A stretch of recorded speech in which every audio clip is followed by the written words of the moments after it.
6 July doctor Shyamaprasad মুখার্জির 125তম জন্ম জয়ন্তী আমরা সাড়ম্বরে পালন করি।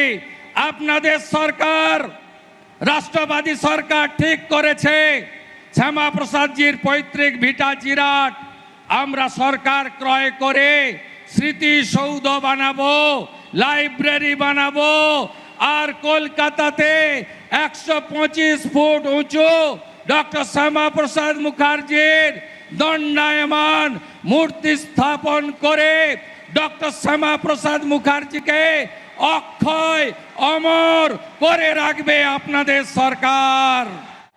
1947 সালে ডক্টর শ্যামাপ্রসাদ মুখার্জির নেতৃত্বে এখানে হিন্দু মহাসম্মেলন হয়েছিল 4 এপ্রিল থেকে 7 এপ্রিল।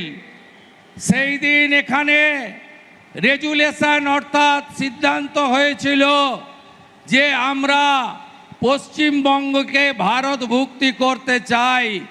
আমরা কংগ্রেসের বিভীষিকাময় দেশভাগ, যার যন্ত্রণা এখনো ভারতবর্ষের মানুষ বয়ে নিয়ে চলেছে, আমরা বাঙালি হিন্দু সংখ্যাগরিষ্ঠ এই পশ্চিমবঙ্গ ভারত মাতার আশ্রয়ে আমরা শরণ নিতে চাই, এই সিদ্ধান্ত হয়েছিল।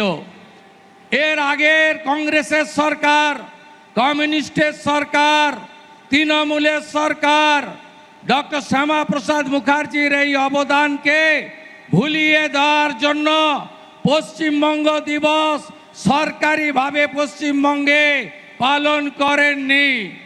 এই প্রথমবার পশ্চিমবঙ্গের রাষ্ট্রবাদী ডবল ইঞ্জিনের সরকার সরকারিভাবে পশ্চিমবঙ্গ দিবস তারকেশ্বরে পালন করছে। আমরা গর্বিত।